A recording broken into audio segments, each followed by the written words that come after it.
So we are just a couple days into 2022, and of course people are wondering, where are the video games at? Where are the new video games that we haven't known about and we haven't learned about? And obviously, one of the more interesting companies when it comes to this is Nintendo. We actually know a lot about 2022 games from Nintendo, so much in fact that some websites are actually writing articles. Well, do we know everything about Nintendo's 2022? Are there going to be any surprise games? And to that I say, I mean, come on, that's a bit silly. We always learn about more games. More games always happen. New games are announced and things that we haven't even thought about.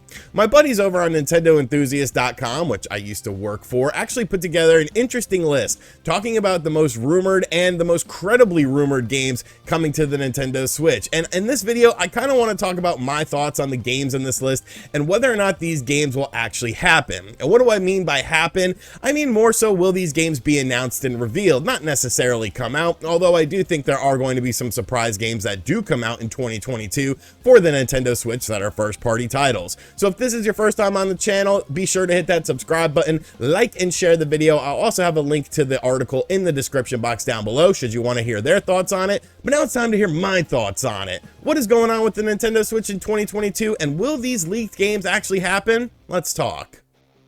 So the first game on the list is Xenoblade Chronicles 3. Now, if you look at Nintendo in 2022 and compare it to Nintendo in 2017, there's a lot of reasons why to think Xenoblade Chronicle 3 will actually come out this year. Not just happen, but actually be fully revealed and, of course, come out this year. Because there's a lot of parallels to the Nintendo Switch in 2017 to 2022. You have a Breath of the Wild sequel. You have Splatoon 3, all scheduled to come out this year.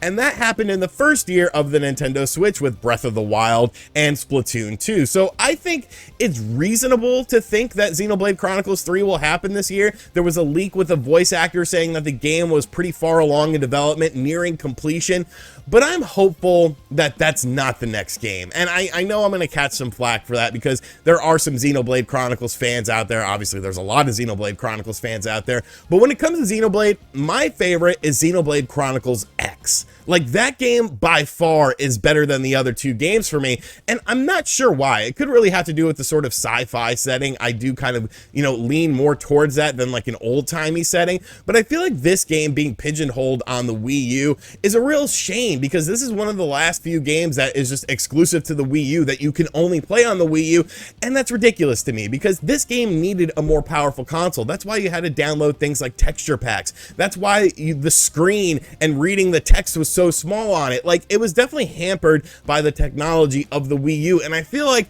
just a fully realized version of this game would be a lot more impactful. I think Xenoblade Chronicles 3 is definitely far along in development, but if they could release Xenoblade Chronicles X this year, or at least talk about it and have that be the 2022 game, and then have Xenoblade Chronicles 3 be the 2023 game, to me that's a lot more impactful. Now, will this game actually be fully realized in 2022? I think there's a pretty good chance of it. Just looking at the timeline of events and looking at the success of Xenoblade Chronicles 2 and of course the Xenoblade Chronicles remaster, it's obvious that Nintendo wants Xenoblade games on the Nintendo Switch, but can you have all of these games in the Xenoblade franchise without including Xenoblade Chronicles X?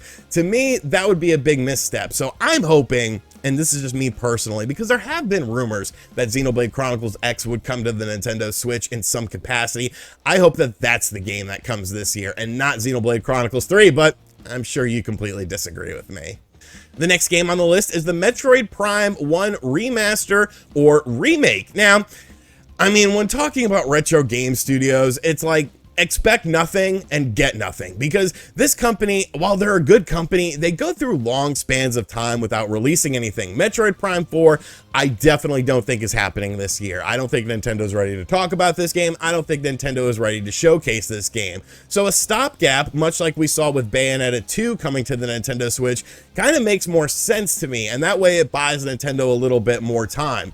Now, it's very interesting because Metroid Prime and Metroid Prime Trilogy coming to the Switch, and now a Metroid Prime 1 remaster has been sort of all over the place, and it originally seemed like the Metroid Prime trilogy was going to come to the Nintendo Switch, and that would make sense because, you know, you have Metroid Prime 4, I'm sure the story involves things that happen in those 3 games, but now the Metroid Prime 1 remaster is really starting to gain a lot of steam, so much in fact that I've had people reach out to me, credible people, tell me that they've seen it, it looks absolutely fantastic, and this is more than likely going to be a 2022 game. I think a Metroid Prime 1 remaster built from the ground up is something probable that will happen this year. I think there's a good chance that we are going to see this because you have to do something with Metroid Prime. Like, it's just been sitting there dormant, and you know, people want to be excited for this game. Obviously, Metroid Dread just came out, and so Metroid Fever is at a good pace right now. I don't think it's at a 3 million pace right now, but it's at a good pace right now. You want to sort of build off of that, and I think a Prime 1 remaster would be a great way to do that. Now, will this game include any online multiplayer? Like we saw, you know, a Metroid Prime 2 introduce some local multiplayer. Could they implement some multiplayer in the game? I think it would be good depending on the pricing of this game. Obviously, it's probably going to be a $60 game. I'd like to see a little more included in it, but I think out of all the games on this list, a Metroid Prime 1 remaster or remake is definitely a very probable thing. Hey yo, look out down below, here it comes Banana Slammer.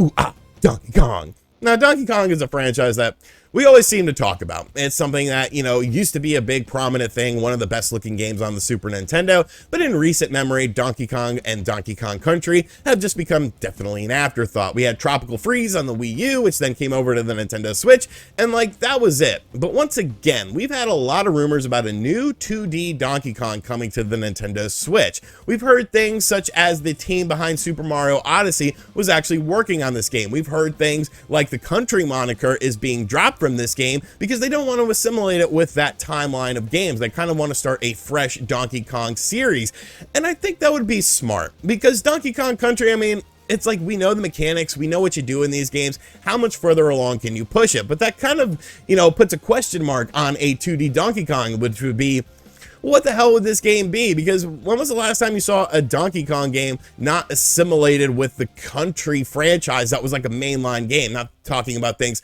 like Donkey Kong Bongo and shit like that, but an actual mainline Donkey Kong game that's not going to be a Country game. What could you do with it? What sort of direction would you take it in?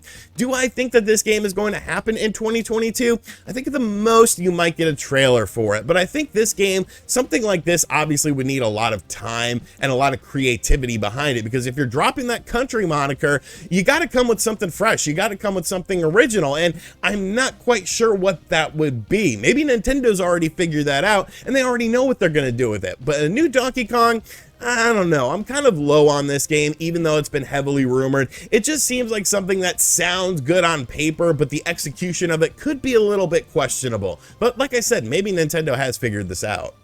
The next 2 games kind of have a bit of a shaky lineage when it comes to this information because of the leaker involved in it, which is a leaker by the name of Zippo, someone we've talked about a lot on this channel, mostly in a negative connotation, but sometimes they do get things right. But, you know, with leakers, it's kind of like you throw shit on the wall and eventually something will stick.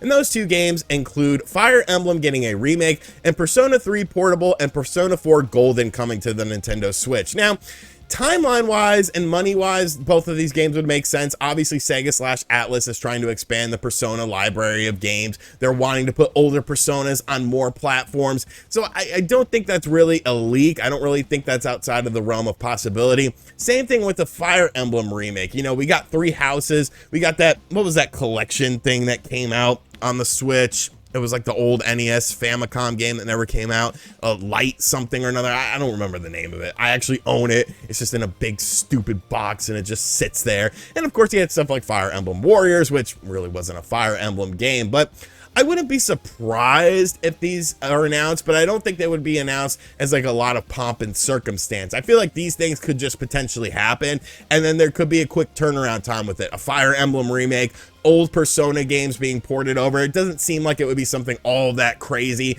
and it doesn't seem like something all that sort of big. But I do think there is a potential for this to happen, but I don't really feel like there's enough information out there right now to sort of put my heart into it and be like, yes, this is definitely going to happen. But it is something to keep an eye on, that being a Fire Emblem remake and Persona 3 Portable and Persona 4 Golden coming to the Switch. And finally on the list, we have the Resident Evil Switch game, and this is something we talked about a couple weeks ago on the channel. I actually did a little discussion with Nate Drake, aka Nate the Hate, aka a man I've been friends with for like 3 years, and I've never seen his face. I've never seen his face. He's showing me pictures. He says he looks like Hans Gruber from Die Hard, but like beyond that, like that's it. I've never seen what this man looks like. But him and I had a very interesting discussion on this game because there was a lot of sort of confusion about Resident Evil Revelations 3 versus Resident Evil Outbreak and what was going on with this. And Resident Evil Outbreak, according to him, was going to be a multiplayer game that was going to come out on different platforms, kind of like the Resident Evil games that came out on the PlayStation 2, where you could play them in multiplayer. And then Resident Evil Revelations 3 was going to be a game that was designed with the Nintendo Switch in mind and then be ported over to other systems. But it seems like there's been some holdup with that. It seems like there's been some issues with that, and I don't foresee those issues really being ironed out in 2022 because of the fact that it seems like, and you know, this is a whole nother rabbit hole in and of itself, but it seems like these games are sort of tied in with a Nintendo Switch revision, a stronger Nintendo Switch, and this is a game that wants to be showcased on it. Now, like I said, all this is just speculation and just rumors that I've been having within the video game industry. I would love to see a Resident Evil come to fruition on the Switch because, I mean, it just feels right. You know, I love Resident Evil games. I'm all for getting more of them, even the bad ones. Like, I'll still check them out because of my morbid curiosity.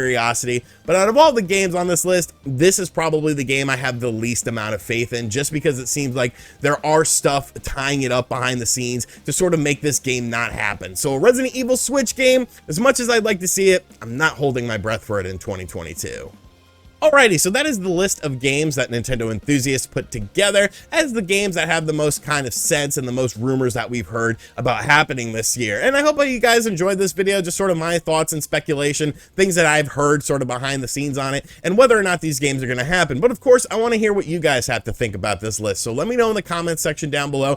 Did indeed Nintendo blow their load for 2022 and, you know, all we're getting is what we're getting? Or do you think some of these games could sneak into the lineup of games? As always, guys, thank you for checking out this video. Be sure to check out the written article from Nintendo Enthusiast. I have a link to it in the description box down below. And as always, I'll catch you guys on the next video. Later.